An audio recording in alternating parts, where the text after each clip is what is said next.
Sebenarnya kalau kita melihat ada peluang untuk perbaikan dan lain-lain, ya kita Go for it gitu. Kita usahakan dulu gitu ya, nggak entahlah bagaimana hasilnya, tapi kan Kita usahakan campaign itu.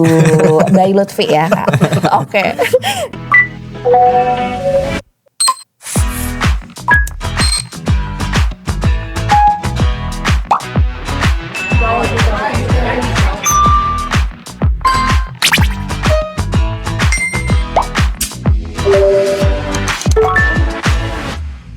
Pak Harman tuh bilang kalau di Paragon budget itu tuh tidak terbatas. Yang Di penting Paragon, budget- returnnya kita Sebentarnya harus di-highlight nih. Menurut Pak Harman Subakat, budget di Paragon itu tidak terbatas. Oke. Yang penting returnnya juga tidak terbatas. Wow. Dibarengi dengan lanjutan yang cukup pressure ya teman-teman Betul, ya. pressure Ya, banget. Artinya Pressure. kita ketika tadi ya mau ada budget ekstra dan lain-lain, berarti kita harus melakukan mitigation risk Oke. untuk melakukan kalkulasi gitu loh. Mitigation risk seperti apa sih yang pernah di-comply kah? Kalau boleh di-share ke teman-teman Iya, berarti di kan rumah. kita harus menganalisa ketika ini kita ada budget ekstra, nanti tuh strateginya akan ada return dari mana. Nah, kayak gitu. ROI-nya nih seperti Yes, apa nih? Kayak gitu. Iya. Iya. Jadi jangan sampai nggak mau ngelakuin ini kenapa mahal. Jangan sampai kayak gitu kalau di Paragon. Iya. Kalau kita punya misalnya merasa itu harus ada ekstra budget itu. Iya. Ya, kita go for it tapi Go for memang sudah tahu ini tuh Iya. untuk apa sih? Iya, Akan iya, seperti iya. apa sih nanti return. Scalable ya. Yes. Seperti gitu. itu. Dan Oke, ada plan oke. B-nya apa, plan Yes. Mhm. seperti Kayak gitu. itu sih. Para prinsip tadi sudah, tapi ini adalah bagian dari entrepreneurship berarti. Dan selanjutnya adalah respect pada sesama.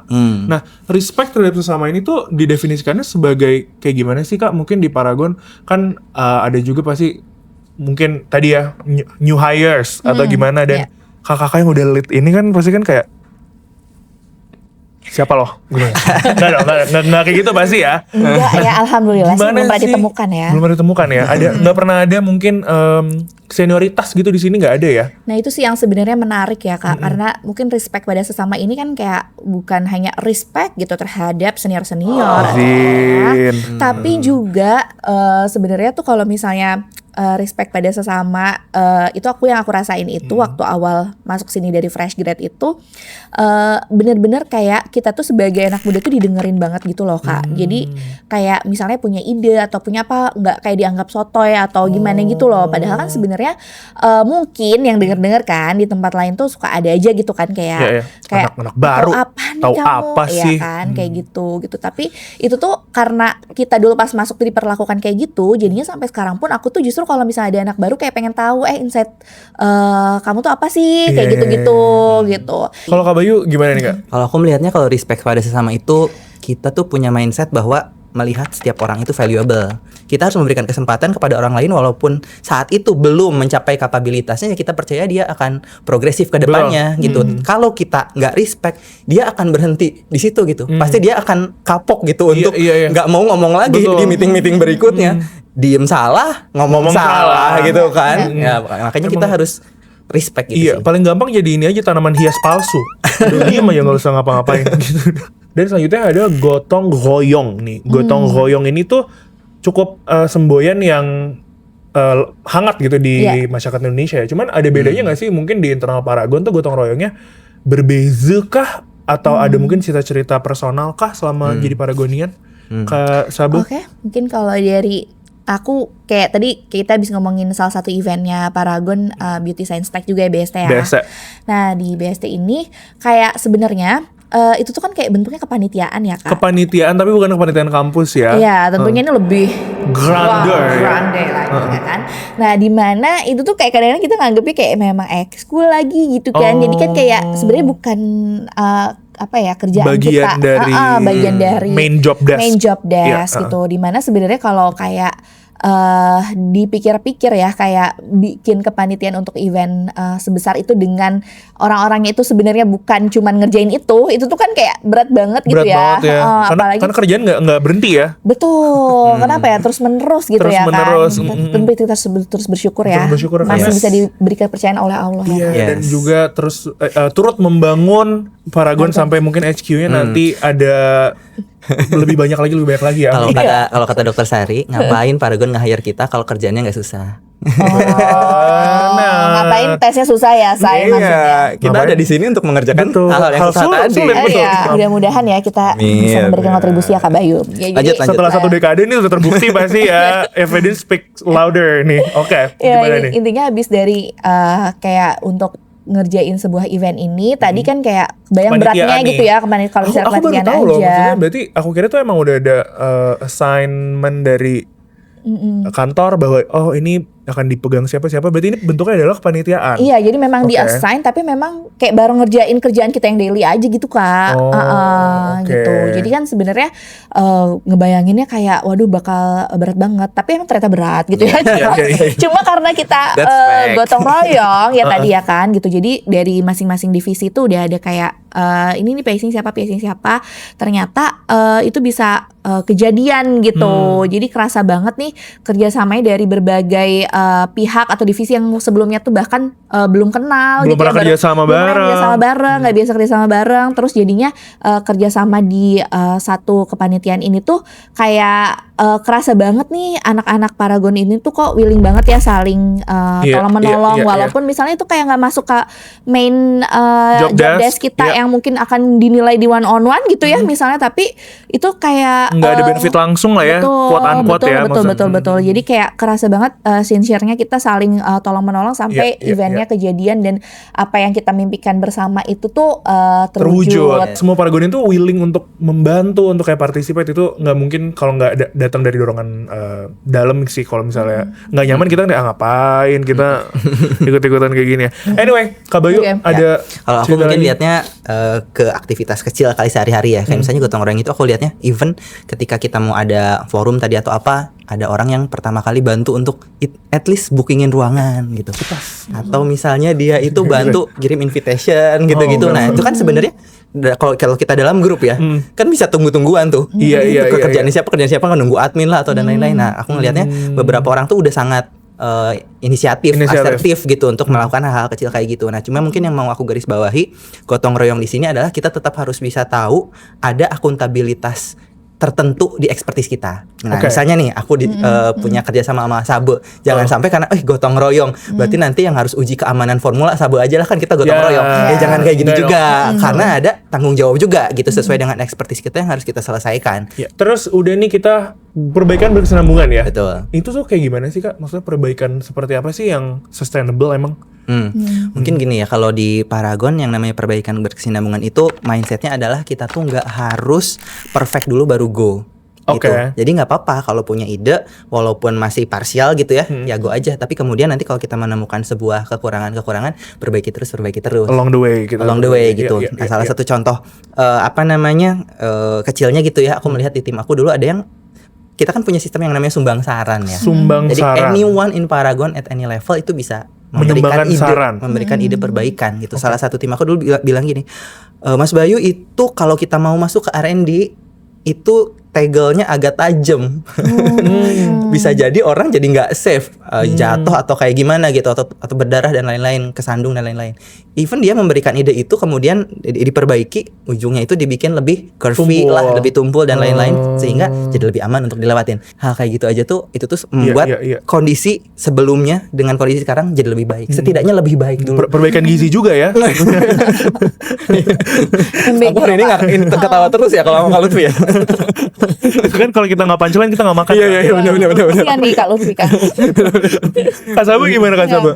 Kalau aku mungkin tadi yang ngomongin drum beat juga sama sih, itu juga di marketing juga ada gitu ya, dimana kita tim brandnya Wardah misalnya itu cuman di keep buat kita aja, tapi kita tuh bisa tahu juga hasil kemarin habis event misalnya event brand lain gitu ya, misalnya Labore misalnya event Labore gitu ya, kemarin gimana sih habis event Labore, boleh tahu nggak sih hasil PDCA-nya kayak gimana gitu. Jadi kita kayak belajar dapet, insights. Betul, dapat peningkatan juga nih gitu, dapat pembelajaran juga, karena memang hasil dari PDCA ini tentunya harapannya itu tuh kita kayak naik level terus kan gitu. Jadi kayak kemarin udah kayak gitu tuh learningnya, jadi kita ini yuk, maksudnya nggak pelit learning juga gitu ya. Jadi kita bisa bisa belajar dari hasil PDCA teman-teman divisi ataupun brand lain juga gitu. Karena pasti kan di Paragon banyak ya mungkin sama-sama skincare juga, tapi Iya. bukan bersaing, kita saling support gitu ya, saling rangkul ya pasti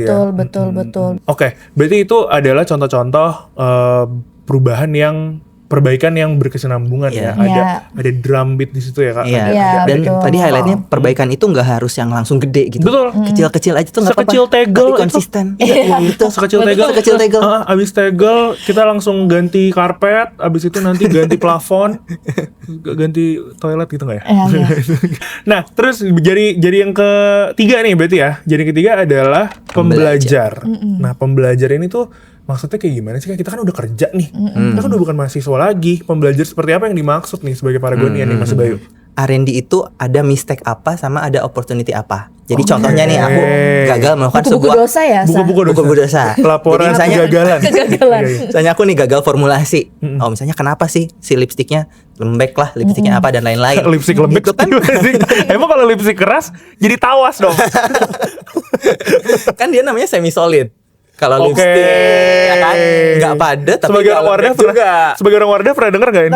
Pernah dong. sedikit. Aku pertama kali baru tahu konsistensi lipstick adalah Semi solid. Karena kan Oke. dia nggak yang keras kayak batu tapi nggak cair kayak air juga kan. Makanya Nggak kita keras juga. sebutnya Oke. semi solid Oke. gitu. Nah, Oke. kalau misalnya hal-hal seperti itu terjadi, kita kan pasti investigasi tuh. Oh, kenapa sih dia seperti itu?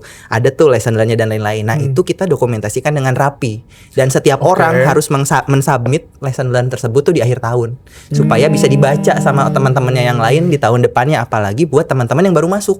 Oke. Supaya teman-teman yang baru masuk tidak melakukan kesalahan Yang sama. serupa kayak gitu. Makanya di salah satu part of R&D Academy adalah membaca si LLR itu. Misalnya kamu lagi formulasi lipstick, kamu harus baca tuh folder-folder kegagalan lesson gitu report ya. yang ada di lipstick supaya kamu nggak melakukan kesalahan yang sama kayak gitu. Wow, ini aku baru dengar.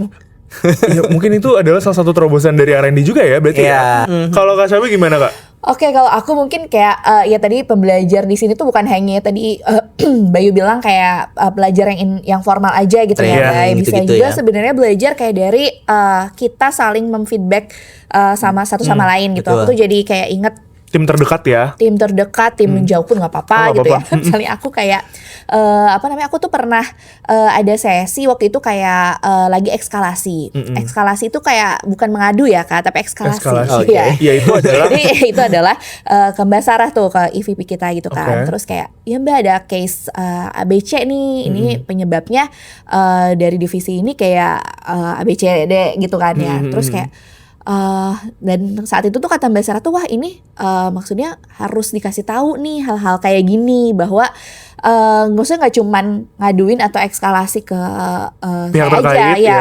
itu, tapi harus disampaikan ke pihak terkait Iya, itu iya, harusnya iya. itu seperti apa dan lain-lain gitu, nggak cuman kayak diomongin misalnya di internal divisi aku aja atau misalnya ke atasan aku aja, tapi juga kita harus kayak sampaikan karena justru itu adalah kayak bentuk rasa sayang kita sama teman-teman satu kantor gitu, dengan kita ngasih feedback, ngasih masukan kayak gitu, itu adalah bentuk sayang dan bentuk kita bisa Peduli. belajar juga gitu. Iya, iya, iya. Karena aku pun kayak dapat banyak ini juga sih, maksudnya kayak feedback gitu ya. Misalnya dari feedback itu kita bisa kayak belajar, oh kayaknya harusnya nextnya seperti ini gitu. Jadi kayak belajar tuh bisa dari siapa aja, nggak cuma dari trainer, nggak cuma dari superior atau misalnya yang hal-hal formal gitu ya, tapi juga bisa dari teman-teman divisi lain juga gitu ya, dengan saling menyampaikan feedback atau masukan gitu. Oke, tapi tentunya dengan batasan-batasan yang masih Betul. appropriate ya. Tentunya. Dan terakhir kita ada jempol, monggo, ada di poin fokus pada pelanggan. Ya. Ini tuh fokus pada pelanggan tuh hal-hal apa sih yang difokuskan Kak dari Paragon untuk para pelanggan yang tentunya turut serta membangun Paragon berdekade-dekade ini? Marketing dulu mungkin. Mungkin kayak salah satu contoh gitu ya, di mana kita kayak menerapkan hal tersebut itu kalau di tim aku sendiri. Waktu itu tuh kan masih awal banget tuh ada tren personal color. Oh, Ya, ini yang di PS nih berarti ya? Ini yang di esensi. Ya di sensi PS pernah. Iya, Kamu yang datang PS kan? Aku PS yang di luar Iya, tuh. Yang Rame banget rame teman-teman, banget. keren banget Wardah. Jadi yang ternyata yang mereka butuhkan itu nggak cuman produknya aja nih, tapi kita ngejual hal baru gitu ya, yaitu adalah jasa Experience juga ya. gitu. Jadi selain mereka after itu tuh jadi kayak, oh aku selama ini nggak pernah lagi berani misalnya pakai blush on warna mauve gitu. Ternyata yang cocok buat orange aku gitu. itu iya. Jadi gitu. Jadi kayak akhirnya setelah kita dengan tadi bisa memenuhi kebutuhan pelanggan itu juga berdampak sangat baik sampai sekarang juga banyak brand sebenarnya udah mulai kayak melakukan hal yang sama gitu ya. Tapi kita terus meningkatkan expertise kita di situ supaya kita sebagai pioneer tuh juga harus paling expert gitu di situ. Kalau misalnya dari formulasi ini kan base-nya banget nih sebelum dijual gitu kan. Amannya dulu nggak nih segala macam, works nggak nih segala macamnya. Nah itu tuh kayak gimana nih Kak cara mungkin dari R&D, dari POV R&D fokus pada pelanggannya kayak gimana? Ya, udah pasti ya. Maksudnya kalau dari segi formulasi, hygiene-nya aman, itu kan, efficacious, ada manfaatnya, BPOM dan lain-lain. Nah itu udah pasti kita. Stabilitas juga. Stabilitas dari formulanya dan lain-lain pasti kita pastikan sebelum kita maju ke mass production atau bahkan dijual sama timnya Sabu di lapangan dan lain-lain. Itu udah hygiene lah. Itu fokus pada pelanggan di hal itu. Nah tapi sebetulnya yang namanya pelanggan itu tuh nggak harus orang akhir yang membeli produk kita gitu. Next bisnis proses aja itu tuh pelanggan kita. Kayaknya contohnya aku di R&D yang kalau kita berbicara warna ya. Warna itu kan sangat subjektif tuh. Ketika kita ngelihat sebuah warna merah, ada yang bilang merah delima, ada yang bilang Pinocchio. Ada yang bilang merah darah lah. Ada yang bilang merah apa gitu kan. Nah, tapi itu tuh dulu bikin susah tuh antara tim R&D sama tim produksi waktu itu dan juga tim quality karena kita sama-sama mendefinisikan warna merah itu tuh beda-beda. Masing-masing itu subjektif banget. Itu nggak ada kayak Pantone gitu atau dulu ada tuh standar-standarnya tapi kadang-kadang mata manusia itu tuh sensitivitasnya tuh beda-beda. Aku sama Sabe sama Kak Lutfi itu tuh road cell-nya, konselnya itu punya sensitivitas yang beda-beda. Makanya ketika berkomunikasi sama warna bingung juga ya ini ngomonginnya kayak gimana. Ini hijau apa Kak Sabe? Nah, hijau apa? Hijau kaf ya kayaknya. Hijau kaf. Yang gampang aja hijau kaf bener-bener kayak gitu. Nah, iya. Hijau apa Kak? Hijau kaf. Bener sih. Ya bener kan? Tapi ini ternyata industri makeup itu nggak sesimpel itu loh Kak. Kayak kadang-kadang kayak kayaknya otomotif tuh kayak lebih susah ya gitu pabriknya. Ternyata sebenarnya makeup itu kayak geser warna dikit atau apa dikit. Sambil komplain. Mainnya. Baik geser. Soalnya saya juga dikomplain nih sama teman-teman di area. Nanti ujung-ujungnya saya yang kena. Makanya Kak Bayu mainnya ke toko cat. Karena geser mulu warnanya.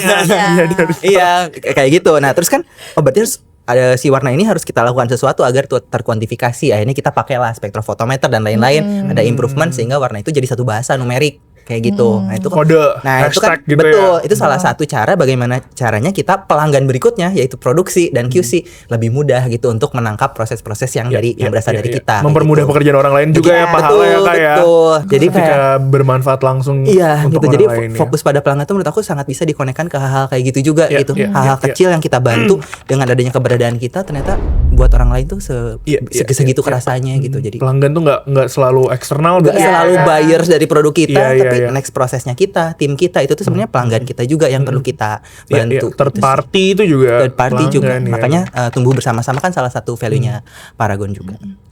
Seru banget, kita nggak berasa sudah berpoin-poin nih udah habis ya 7BI-nya. Kita sudah semua dari awal sampai akhir, dari poin 1 sampai 7. Terima kasih banget Kak Sabe, terima kasih sama-sama Mas Bayu udah cerita-cerita nih untuk Paragonian mungkin yang katanya hari ini udah mulai psikotes hiring ya. Ada hari jadi mungkin ini bisa ditonton nanti setelah udah jadi dari senior-seniornya ya sudah 1 dekade lebih di sini.